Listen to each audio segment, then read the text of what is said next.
This 26 Sports and CCTV high school football presentation is brought to you by Wolverine Power Cooperative and Great Lakes Energy. Your local electric cooperative is looking out for you. And by Munson Healthcare Cadillac Rehab Services. Welcome back to senior night here at Lake City High School for the 26 Sports and CCTV Michigan High School Football Game of the Week, as the Lake City Trojans have been all over the Pine River Bucks. They lead 35-0 heading into the fourth and final quarter. I'm Derek Tate alongside Jeff Castillo, fresh off of a Lane Rupert first down reception as the Bucks begin the fourth quarter with the football. Nelson with the option, pitches it over to Hembold around the left edge, and he's brought down by the outside linebacker just shy of midfield. All right, haven't seen that one in a while. That was a nice play by the Bucks. I was just going to comment on how good a catch that Rupert made on that last play before the quarter ended. But they need to be careful because they have gone to that well a number of times, and Lake City is going to be looking at that. And that was Devin Jorgensen on the stop for Lake City. 2nd and 5 from the 48 for Pine River. Nelson to the air. And that one in the dirt, intended for Isaac McKinley, who's had a quiet night. And that'll bring up third down. Came up a little short on that one. And boy, we've got a big game going on in the Highland Conference just down the road as Beal City is in McBain tonight. Beal City sits atop the Highland Conference right now at 6-0. And the Ramblers, they are at 4-2, along with Lake City. But Lake City won that game. That was a thriller that you did there a few weeks back. It was fantastic. I'm sure Lake City fans would agree. Ramblers fans would say otherwise. Here's Rogan Nelson running the option on third down. Loses his balance. Fobble able to corral it in, but slung down by Ben Marion. And that's a big loss on the play. Yeah, we've seen that a couple times. We got a nice dry field out there, but just happened to lose his footing. We saw. Of course, I guess, when you've got 3 or 4 red defenders right at you, tends to change things up a little bit. Just a little bit. And we saw some very good sportsmanship from Austin Potter of Lake City, helping Fobble get his shoulder pad squared away. 4th and 12, and on comes Lane Rupert for his 7th punt of the night. Well, he kicking from the 30. He could put this one in the end zone with a good bounce. And that one, a good punt. Artist takes it to the 25-yard line, evades one tackler, and heading for the sideline, gets a late hit there from Fobble, and there is a flag right around the 30-yard line. Yeah, well, you usually get that on special teams. It's just a whole different set of blocking with the way those special teams go. So see a lot of laundry on punts and kickoffs and things like that. It's hard enough not to hold when the guy that you're trying to block is standing right in front of you, much less a guy that's getting a 20-yard head start trying to keep up with him. But it is a holding call on Lake City, and this Lake City offense, we've seen a little bit of everything tonight, Jeff. Mm-hmm. Yeah, they've got excellent balance. Like you said, 4, 5, 6 different kids have gotten in the end zone and been involved in the touchdown plays. So they've got a lot of weapons. 2 different quarterbacks, and the one that started the game, Tyler McGinnis, is under center. And he's going to the air, tucks this one down, and he's got some wheels. He scoots around the right edge, and he'll step out of bounds just shy of the 30-yard line. Yeah, and just a reminder, we do have a running clock, so even though the ball goes out of bounds, that clock is not going to stop as long as there is a 35-point or more lead. Which may make things a little challenging for us to get our sponsors in. Clock's going to run. We don't get as many time. Right, well, I just caught my breath from reading them from the last one, so you're going to have to give me a few minutes. We'll get them in there, though. That we can do. 2nd and 5 for Lake City. And here's a quick hitter over to Taylor Bukovich. He's got a lead blocker. He's got the first down and a lot more. Gives a little stiff arm before he's shoved out of bounds at the 42-yard line. We almost had an issue with that bench over there. Fortunately, he was able to stop himself before he got hurt. All right, they're out to the 43-yard line. On the march again. I mean, I've seen it a couple of occasions in high school where a player will take out, loads of Gatorade coolers or something of that nature. Luckily, we don't. I mean, it's important, though, for both teams to be able to avoid little injuries like that, especially for Lake City, looking to potentially make the playoffs for the third straight year. Here is 1st and 10 from the 42-yard line and a flag before the snap. Dead ball infraction. And we got a Looks like a false start. false start on Lake City. That'll back them up 5. Again, our officiating crew consists of referee Tim Leiter, umpire Keith Lavelle, line judge Jeremy Jones, back judge Matt Miller, and the head linesman tonight, Mr. David Scott. Doing a fine job tonight. Fans might not agree with that, but I've got their back. There you go. As we've got 1st and 15 for the Trojans. McGinnis on the keeper. McGinnis out in the open field, and Rupert for what feels like the 4th time tonight making a nice open field tackle. Yeah, and that's not an easy tackle to make. He's got some good moves and definitely some good speed. I would not want to have the task of having to tackle him in the open field. McGinnis certainly has given a nice 1-2 punch between him and Hunter Bisball. Bisball, who threw the 50-yard touchdown pass to Taylor Butkovich, but we've seen a lot of what McGinnis can do to stretch a defense out on the edge with his speed. That was a gain of 13, 2nd and 3. And this time, Pine River's defense is up to the challenge. And that's number 76, Zach Lemon on the stop, the senior linebacker. Trying to keep them out of Buck territory as they are just shy of midfield.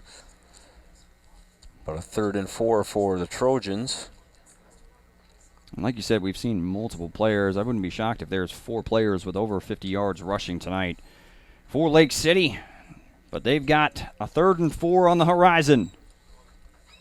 And there's a quick pitch to Pedler. Pedler out in the open field, somehow able to stay on his feet. Look at the little man fight for yardage, and that's going to get him a 1st down. Unbelievable.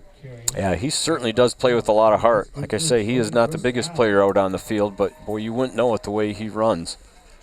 Boy, that was Sasha Huffman, number 40, and number 2, Isaac McKinley, that had him dead to rights in the backfield. And Pedler able to sidestep 2 would-be tacklers and then fights for the yardage to move the chains. Yeah, it's like he knew right where that 1st down marker was, and he was not going to be denied. And nice job by Jack Pedler. Pedler, who's got 2 rushing touchdowns on the ground tonight. As it's 1st and 10 from the 48-yard line. McGinnis got some room to run. McGinnis into the open field. Got one man to beat, and he's going to score. Touchdown, Lake City. Wow. What a play. How athletic is that? That was just a simple fake jet sweep, and then McGinnis hit the gas, and no one stood a chance. Nope, showing off his speed. Just another one of Lake City's weapons. And that is the 2nd rushing touchdown tonight for Tyler McGinnis, and that's that one from 48 yards out. And this one extends the lead after the extra point attempt to 42-0 with 5:52 remaining. And, you know, from a defensive standpoint, that's one of the hardest things to defend is a quarterback that can run, especially one that can run like that. We feel like McGinnis has just kind of been picking his spots tonight as far as when he can run. He's capable of doing this on a regular basis. But tonight it's been a little bit of everything. It's been a little bit of jet sweep here, run up the middle with Ben Marion there, and every now and then you forget Tyler McGinnis can do it too. Yeah, well, and that helps having the balance like Lake City has, where they've got a number of different weapons that they can go to. You just can't stack up on 1 or 2 or even 3 players because they can, you know, hit you all different directions. And they've been hitting this Pine River defense, who really, I know the scoreboard says 42-0, but I feel like this Pine River defense has really been up to the challenge all night, considering what they've gotten on the offensive side from their offense that's struggled to get anything going against a stout Trojans defense. Yep. But, you know, they've been playing tough. They really have. They've held Lake City tough. But, boy, they just, you know, they're a big play team, and they can strike quick. As to finish up the regular season next week, for Lake City, it's going to be Sanford Meridian, as they're trying to punch their ticket to the postseason for Michigan high school football. as Pena's kick corralled in by Sasha Huffman. And Huffman still going, hurdles one would-be tackler, and then finally slung down right around the 37-yard line. Sasha Huffman's a good player, and on the horizon for Pine River, it's Reed City in week number 9. They will get their head coach, Terry Morton, back, which tonight they played hard even without their captain. Yeah, and you could really tell that they made some adjustments at halftime and came out in the second half, and we're starting to get some things going. They played better defensively. They were making some more offensive plays, completing some passes. But in the end, Lake City just too much for them tonight. Got to tip the hat to the coaching staff, picking up the lead duties without head coach Terry Martin, and Nelson goes to the air on 1st and 10. That one intended for Isaac McKinley, broken up by number 20, Gavin Hogan. Yep. Nice break up there. It's going to be 2nd and 10. Clock is down to 4:45 and ticking, as we will not have stoppage of the clock this half. And head coach of the Trojans, Kyle Smith, likely going to improve for Lake City to 5-3 on the season, 5-2 in the Highland Conference.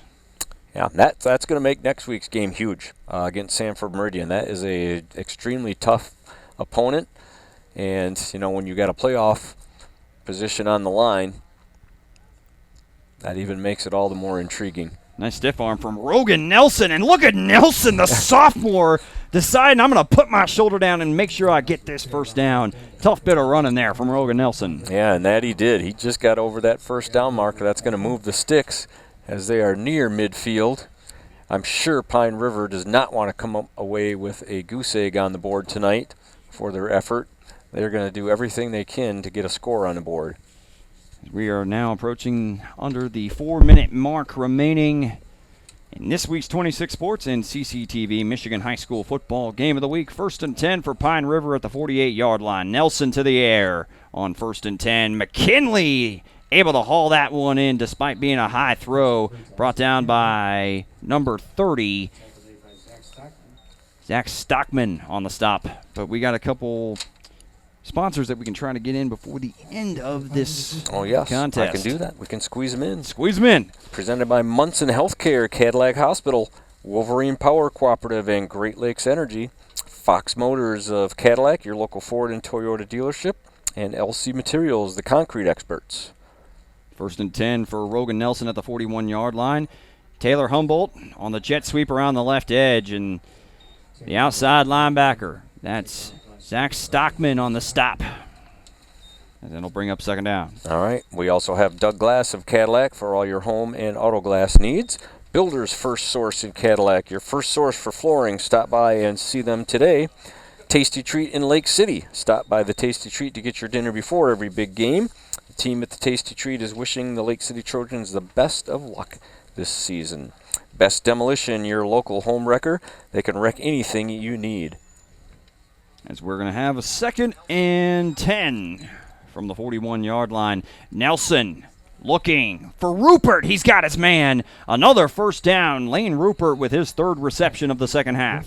Yeah, they just keep going back to that play. Little slant. Sometimes it's a little bit shorter slant. Sometimes it's a little bit longer. It's been working. Good throw there from Rogan Nelson. And that'll garner and move the sticks all the way up to the 25-yard line for a first down. Well, and Lake City defense does not want to give one up here. It's going to be a battle of the wills. As Rogan Nelson just under the 2-minute mark. 1st and 10. Nelson on the quarterback keeper around the right edge. He's got some running room. Hurdles just inside the 10-yard line, or just outside the 10-yard line. My humble apologies. Out of bounds, but the clock continues to run. Under 1:30 remaining, and the Bucks threatening to get their first score of the game. All right, and our sponsors continue to be important. We have Pancho Villa Mexican Grill in Lake City, featuring Monday specials like 5 beef or chicken enchiladas for $5. Lake City Family Pharmacy and McBain Family Pharmacy for all your prescription and vaccination needs. Bowman and Rogers in Lake City, your local accounting team. As we've got 1st and goal from the 10. Nelson on the quarterback keeper. And out on the edge, setting that edge, is number 20, Davin Hogan. And it's going to be a gain of a couple, so they'll have second and goal from the 8 with 45 seconds remaining. No timeouts called yet from Pine River. All right, and we also have Ron D's Tavern and Grocery with full-service delivery and a daily happy hour from 4 to 7. Travelers Bar and Grill at 4699 Mackinac Trail in Leroy. As we've got second and goal from the 8. Nelson looking, and that one just behind Isaac McKinley, and that falls incomplete. They may have time for one more play if they hurry up or decide to spend a timeout. And they do decide to go ahead and spend one of their 2 remaining timeouts. All right, well, that allows me to get our 2 remaining sponsors in at the list here. Cadillac Tire Center, your hometown tire dealer. Probably visit them here shortly as the white stuff. I'm not going to mention the name. Don't mention it. Don't say it. But it is probably right around the corner. So if you are in need of tires, go to Cadillac Tire Center. And also we have Pizza Plus, Cadillac's local source for pizza and sandwiches for over 60 years. We would like to also give a shout out to our crew tonight, Director Hannah Crouch. We have Damian Brooks on graphics, cameras Elizabeth Gingrich, and Molly Hikowski doing an excellent job for us tonight. Yeah, absolutely. And, of course, want to give a shout-out to the Pine River coaching staff headed by the father of Hannah Crouch, our director, Bobby Crouch, who's been on the staff for 27 years over there in Pine River, doing a fantastic job. We have time to get that one in, Derek? And I think we may, as you can go ahead and check out tomorrow and on October 26th, the Halloween game, all tickets $5, as we have third and goal from the 8. Nelson back to pass. Tosses the fade to Rupert. Holds it in. Touchdown, Bucks. But are they going to go ahead and call that one back? There's a flag in the end zone. Yeah, there might have been a push-off there. Let's see what they've called, but I've got a sneaky suspicion that that's what it's going to be. That would be symbolic of Pine River's night tonight. Yeah. Fantastic effort, though, from Lane Rupert. Pass interference defense, so the touchdown is going to stand. And Pine River, with 7 seconds remaining, gets one on the board. As the Trojans will, for the second straight game, allow only one, or well, second straight game, only one score, and have allowed either a total of 12 or 13 points through the last 3 games. Yeah, and that is saying something. They've had some tough competition, especially as you get later in the year. Great job battling to get one on the board. And here's Aguilar's kick, and he's got a boot to him. Pulls out the driver when a putter would do. Extra point is good, and that'll get the Bucks on the board with 7 seconds remaining. Trojans still lead 42-7. All right, so probably going to end up seeing an onside kick, you think? Why not? I mean, why not? They haven't had the opportunity to return the favor for the surprise onside from Lake City with Sebastian Pena recovering his own onside kick. Yeah, he was paving the way for that play tonight. Well, it'll be interesting to see what they've got here. But you never give up. You can get an onside kick, maybe recover it, try to throw it in the end zone, get another touchdown. Who knows? I got to tip my hat, though, to the Pine River team. Battling all the way to the finish line, despite this one being out of hand. Heading into the second half, they certainly showed a ton of fight. And they have a lot to be proud of. And they have one more game remaining in their 2019 season. And we'll see if they decide to go ahead and boot this one long or try to get the ball back in one last-ditch effort.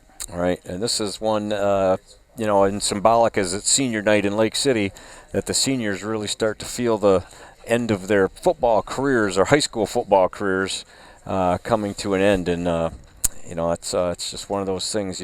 Not many players play football after high school, so putting those pads on is a pretty special thing. It's a tough realization when you get to that point, when you realize that, okay, I'm not going to be playing high school football anymore. It's like it hits you like out of nowhere. You feel kind of like, if you grew up playing the sport too, you've been playing this for probably like 8-9 years, and you get to that point and like, oh man, this is it. This is it. So here we are. Aguilar Go ahead and kick off, and he boots this one into the end zone. So it'll go for a touchback.